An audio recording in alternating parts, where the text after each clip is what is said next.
battle his right side of his head. Broke off! Oh no! We told you the left high kick has sent many opponents to the MMA Mausoleum. Seperti inilah jadinya jika seorang pasukan khusus masuk dunia pertarungan, lawannya dibuat tak berdaya. Tidak hanya brutal, sang pasukan khusus ini juga mempunyai tendangan paling mematikan saat itu.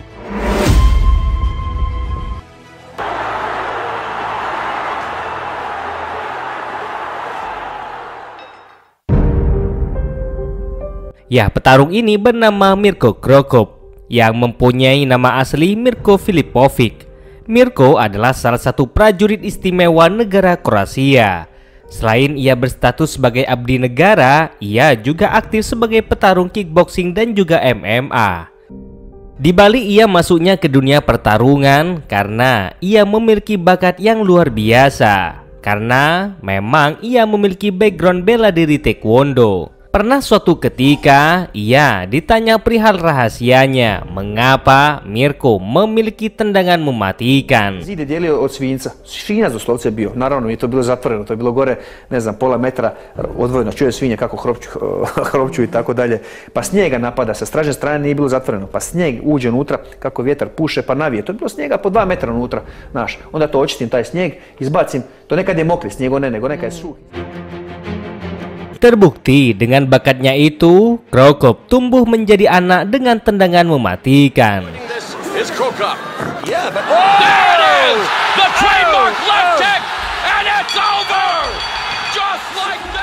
Hingga akhirnya Mirko Krokop diberi izin khusus untuk dirinya agar masuk dunia pertarungan. Karena saat itu negaranya berharap ia bisa mengharumkan Kroasia dengan bakatnya itu.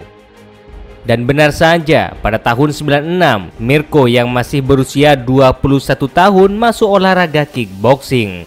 Tak tanggung-tanggung yang pertama kali dilawan, ya dialah Jerome Lee Banner, salah satu petarung yang paling mematikan nantinya.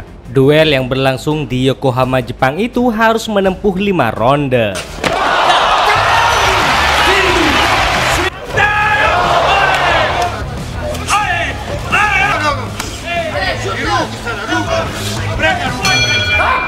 Yang akhirnya duel sengit ini dimenangkan oleh Mirko.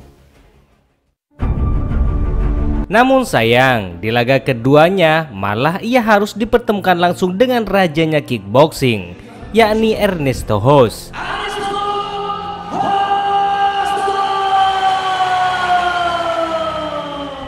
Lawannya yang cukup berat membuatnya harus tunduk saat di ronde ketiga.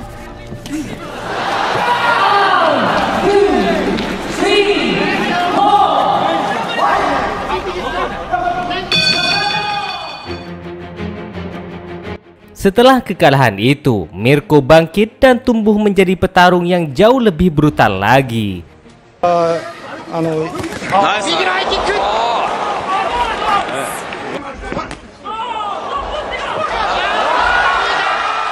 Lebih parahnya, Mirko banyak membuat lawannya sampai mengalami luka yang cukup parah.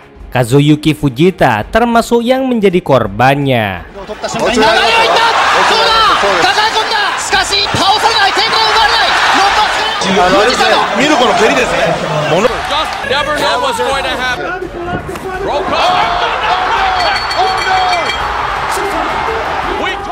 Dan masih banyak lagi lawannya yang dibuat berdarah. Looking to Shimada. You want me to continue? Here's another one. There's another one. It's over. Okay, Mr. Pernah suatu ketika Mirko dipertemukan dengan salah satu guru besar judo Jepang yang sudah bersabuk hitam. Ya, dialah Sungo Oyama. Duel ini berlangsung di Jepang, yang tak lain adalah markas Oyama. Namun Mirko tak gentar meski duel ini berlangsung di markas musuhnya. Kanahara, but that fight should have been stopped.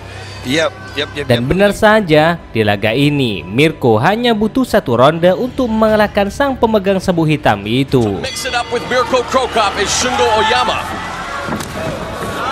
Whoa, let's see what he got.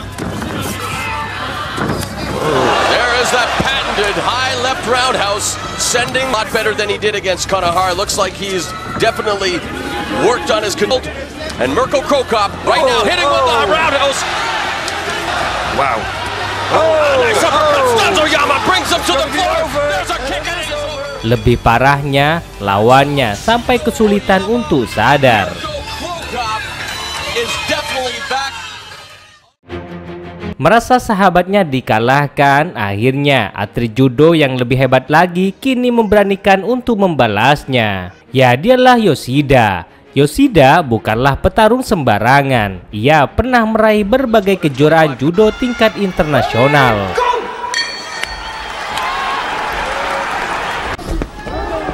Merasa dirinya lebih hebat di laga ini, ia dengan beraninya mengejek Mirko.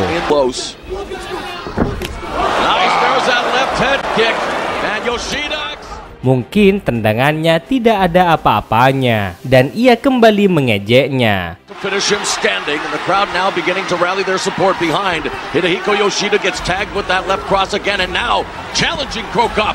Dan akhirnya Mirko memberi pelajaran untuknya. And it's doing its damage, as you can see. Yoshida with another uppercut. Now he is hunting Yoshida. Rocks him with that uppercut. Down goes Yoshida, challenging Cro Cop. Oh, and that leg kick has hurt Yoshida. He is down on the canvas. Kekalahan yang sangat memalukan. Cro Cop unable to continue. Hidehiko Yoshida.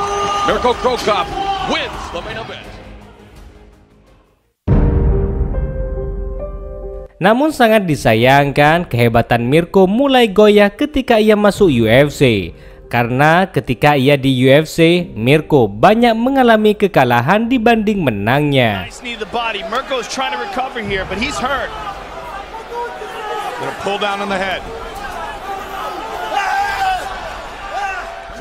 Terhitung sudah 6 fighter yang mampu mengalahkannya. Terlepas dari kekalahan itu, namun semua penggemar combat sport masih mengakui jika Mirko Cro Cop adalah salah satu petarung yang paling kejam pada masanya.